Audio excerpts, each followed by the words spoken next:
तो good afternoon आप सभी को। तो आज हम द्वितीय नगरीय क्रांति पर बात करते हैं। द्वितीय नगरीय क्रांति पर देखिए, ये द्वितीय नगरीय क्रांति, द्वितीय नगरीय क्रांति,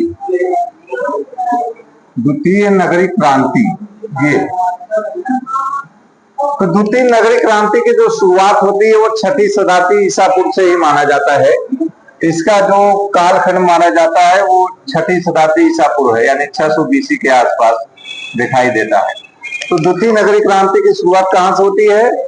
600 ईसा पूर्व से हमें होता है। और यहाँ पर जो द्वितीय नगरीय क्रांति की सहायक तत्व के तौर पर दिखाई देता है, उसमें किसकी सबसे बड़ी भूमिका है? लोहे की भूमिका है। देखें, इसमें जो भूमिका है वो भूमिका किसकी है? लोहे की दिखाई देती है। लोहे की बहुत बड़ी भूमिका मानी जाती है। लोहे की भूमिका थी। देखिए, 1000 ईसा पूर्व के आसपास क्या होता है कि उत्तर प्रदेश के अतरंजी खेड़ा में एक जगह है जहां पर लोहे की खोज होती है। यानी 1000 ईसा पूर्व के आसपास की घटना है। 1000 ईसा पूर्व के आसपास के, तो यहाँ पर लोहे की खोज हुई थी। लोहे की खोज हुई थी। तो लोहे की जो खोज हुई थी वो कहां पर हुई थी? उत्तर प्रदेश के अतरंजी खेड़ा के आसपास हुई थी। उत्तर प्रदेश के अतरंजी खेड़ा, अतिरंजी खेड़ा। और ये स्थान कहां पर है? एटा जिले में है। ये एटा जिले में है। एटा जिले में, तो एटा जिले में है। तो यहां से लोहे की जब खोज हो गई तो उत्तर वैदिक काल में लोहे की खोज हो गई थी। फिर हम देखते हैं कि लोहे के जो फाल वाले हल थे, यानी जो लोहे से बनाए गए फाल वाले हल थे, उनका इस्तेमाल बाद में बड़े पैमाने पर होने लगा। यानी 6ठी शताब्दी ईसा पूर्व में ये जो फाल वाले हल थे, ये फाल वाले जो हल थे, इनके इस्तेमाल से जो जुताई होने लगी, यानी जो जुताई होने लगी वो काफी गहरी होने लगी थी। तो ऐसे दौर में फाल वाले हलों के जो जुताई थी, इससे उत्पादन विशेष में वृद्धि भी हुई। यानी जो फाल वाले हल थे, इनसे क्या हुआ? उत्पादन अधिशेष में वृद्धि हो गई। उत्पादन अधिशेष में वृद्धि हुई।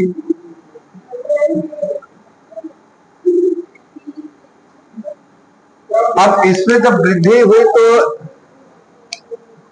इसमें जब वृद्धि हो जाता है तो ऐसे दौर में नगरीकरण को क्या हुआ? नगरीकरण को बल मिला था। यहां से क्या हुआ? नगरीकरण को बल मिला था। नगरीकरण को बल मिला। और दूसरा बड़ा कारण क्या हुआ? एक और बड़ा कारण क्या हुआ? इसी दौर में देखते हैं क्या है? वैश्य वर्ग का उत्थान होता है। वैश्य वर्ग का उत्थान होता है। तो वैश्य वर्ग, आप जानते हैं कि कृषि और व्यापार से संबंध था। तो ऐसे दौर में वैश्य वर्ग का जब उदय होता है तो वहां से इस क्रांति को और बल मिलता है। साथ ही साथ 2 नवीन धर्मों का भी उदय होता है इसी कालखंड में। देखिए, 2 नवीन धर्म आ गए थे। जैन धर्म आ गया था। जैन एवं बौद्ध धर्म का जो उदय है, बौद्ध धर्म का उदय, तो जैन और बौद्ध धर्म के उदय ने भी इसको और बढ़ावा देने का काम किया। यानी जैन धर्म और बौद्ध धर्म का जब उदय हुआ तो वणिक वर्ग जो था वो जैन धर्म और बौद्ध धर्म सबसे ज्यादा संख्या में स्वीकार करने लगा था। इसकी मूल वजह ये थी कि जो धर्म सुधार आंदोलन चल रहा था बुद्ध और महावीर के द्वारा, और साथ ही साथ जो नास्तिक संप्रदाय के द्वारा चलाया जा रहा था, उसमें क्या बड़ा परिवर्तन होता है कि ब्राह्मणवादी व्यवस्था को चुनौती दिया गया था। शूद्र भी उग गए थे, वैश्य भी उग गए थे। वैश्यों को यह था कि भाई पूरे देश में टैक्स हम ही को देना है, तो क्यों ना हमारा रैंक पहला हो, क्यों ब्राह्मण का रैंक पहला होगा। तो ऐसे दौर में वैश्य वर्ग के अंदर भी एक चेतना जागृत हुई थी, और इसका प्रतिफल धर्म सुधार आंदोलन के साथ साथ नगरीय क्रांति को भी इसमें बल मिला था। तो ऐसे दौर में जब हम इसका अध्ययन करते हैं तो पूरी तरीके से स्पष्ट हो जाता है कि वैश्य वर्ग का बहुत बड़ा उत्थान था।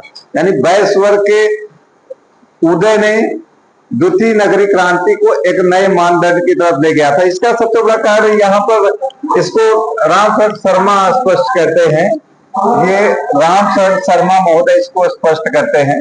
रामशरण शर्मा महोदय हैं, ये इतिहासकार है जिन्होंने बताया था कि 6ठी शताब्दी ईसा पूर्व को किस नाते नगरीय क्रांति कहा जाता है। साथ ही साथ इसी कालखंड में क्या होता है, कई बड़े शहरों का उद्भव होता है।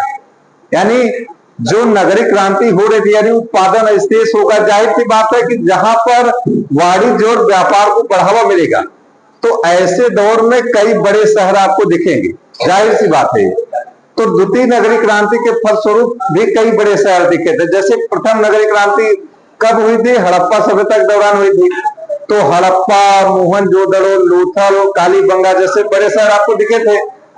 तो ऐसे दौर में इस कालखंड में भी कुछ बड़े शहर आपको दिखेंगे। देखे जो बड़े शहर थे इसको आप जरा सा देख लीजिए। जो नगरीय क्रांति के फलस्वरूप जो बड़े शहर बने थे, नगरीय क्रांति के फलस्वरूप, तो इसमें जो शहर थे, शहरों की अगर बात करें तो राजगृह, ये राजगृह था, या कालांतर में ये पाटलिपुत्र हो गया था राजधानी, जो बाद में राजधानी पाटलिपुत्र हुई। तो राजगृह और पाटलिपुत्र ये इस कालखंड के बड़े शहर थे। ठीक है, इसके बाद वैशाली बड़ा शहर था, वैशाली भी बड़ा शहर था। ठीक है, तो ये जो शहर थे, राजगृह को गिरिब्रज भी कहा जाता था, गिरिब्रज, गिरिब्रज कहा जाता था। ये बड़े शहर दिखाई देते हैं, यानी पाटलिपुत्र या राजगृह या वैशाली, ये बड़े शहर आपको दिखाई देते हैं इस कालखंड में। और इसके अलावा कुछ जो 16 महाजनपद थे उसमें मगध जो था वो अग्रणी था, वहां पर लोहे की खान भी पाई जाती थी। तो ऐसे दौर में 6ठी शताब्दी ईसा पूर्व में भारत के इतिहास में क्रांतिकारी योगदान है। यहां से हमें द्वितीय नगरीय क्रांति के सारे तत्व दिखाई देते हैं, और वो तत्व लोहे के आविष्कार की वजह से ही उभरे थे। और साथ ही साथ वैदिक वर्ग का उत्थान, और जो 6ठी शताब्दी ईसा पूर्व में जो एक बड़ी बौद्धिक क्रांति जिसको कह सकते हैं, या बौद्धिक आंदोलन कह सकते हैं, जो बुद्ध और महावीर के नेतृत्व में चलाया जा रहा था, इसका पूरे विश्व पर एक बड़ा असर पड़ा और भारत पर भी बहुत बड़ा असर पड़ा था। तो ऐसे दौर में यहाँ देखिए राजगीर और वैशाली जैसे दो बड़े शहर आपको दिखाई देते हैं। तो अगर हम बात करें जैसे नगरीय क्रांति की, अगर आप बात करते हैं, देखें अगर आप नगरीय क्रांति की बात करते हैं तो आप इसको चाहे तो चारों नगरीय क्रांति को भी जोड़ सकते हैं। यहाँ से देखें जो प्रथम नगरीय क्रांति है, देखें प्रथम नगरीय क्रांति, प्रथम नगरीय क्रांति, इसके बाद द्वितीय नगरीय क्रांति है, द्वितीय नगरीय क्रांति, द्वितीय नगरीय क्रांति हो गया। इसके बाद है तृतीय नगरीय क्रांति, ये तीसरी नगरीय क्रांति एक आ जाएगा आपका, तृतीय नगरीय क्रांति, तृतीय नगरीय क्रांति,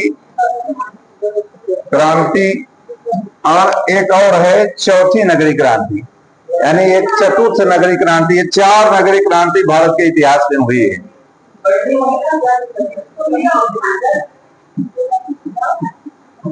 तो 4 नगरीय क्रांति हुई है। पहला जो हुआ है वो हड़प्पा सभ्यता के समय हुआ है, हड़प्पा सभ्यता के समय, ठीक है, या इसको तीसरी शताब्दी ईसा पूर्व कह सकते हैं। और ये 6ठी शताब्दी ईसा पूर्व के आसपास है, 6ठी शताब्दी ईसा पूर्व, 6ठी शताब्दी ईसा पूर्व है। और ये तुर्कों के आगमन के बाद होता है, ये तुर्कों के आगमन के बाद है, तुर्कों के आगमन के बाद है। अब यहां पर अगर हम बात करें तो ये आपका हो जाएगा 12वीं शताब्दी कह सकते हैं, 12वीं शताब्दी। तो 12वीं शताब्दी है, ये कब है, चौथा कब है, आजादी के बाद है, आजादी के बाद। आजादी के बाद है। तो ये 4 नगरीय क्रांति हुई है, ठीक है। इस जो तीसरी नगरीय क्रांति हुई थी, इसमें बड़े शहर आपको इसमें भी दिखेंगे, जैसे दिल्ली और लाहौर जैसे बड़े शहर आपको दिखाई देते हैं। आजादी के बाद तो कई बड़े शहर दिखे, जैसे मुंबई हो गया, पटना हो गया, दिल्ली तो बड़ा शहर था ही। तो ऐसे कई बड़े शहर इस कालखंड में हमें देखने को मिले थे। तो ये 4 नगरीय क्रांति हुई थी। प्रथम नगरीय क्रांति हड़प्पा सभ्यता के समय हो गई, जहां पर हड़प्पा और मोहनजोदड़ो दिखाई देते हैं, चन्नूदड़ो, कालीबंगा। और द्वितीय नगरीय क्रांति 6वीं शताब्दी ईसा पूर्व में दिखाई देता है, जहां पर वैशाली और पाटलिपुत्र जैसे शहर। इसके बाद तृतीय नगरीय क्रांति के दौरान दिल्ली और लाहौर जैसे शहर दिखाई देते हैं। और चतुर्थ नगरीय क्रांति के तहत मुंबई जैसे बड़े शहर दिखाई देते हैं। तो कुल मिला जुलाकर 4 नगरीय क्रांति भारत के इतिहास में हुआ है, ठीक है। तो नेक्स्ट लेक्चर में हम मगध के उत्कर्ष के और टॉपिक पर चर्चा करेंगे। धन्यवाद।